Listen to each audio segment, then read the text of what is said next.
تم پر مرا ہوا جانور اور بہتا لہو اور سور کا گوشت اور جس چیز پر اللہ کے سوا کسی اور کا نام پکارا جائے اور جو جانور گلا گھٹ کر مر جائے اور جو چوٹ لگ کر مر جائے اور جو گر کر مر جائے اور جو سینگ لگ کر مر جائے، یہ سب حرام ہے۔ اور وہ جانور بھی جس کو درندے پھاڑ کھائیں مگر جس کو تم مرنے سے پہلے ذبح کر لو،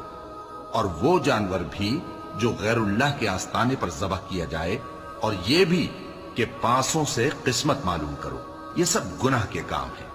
آج کافر تمہارے دین سے نا امید ہو گئے ہیں تو ان سے مت ڈرو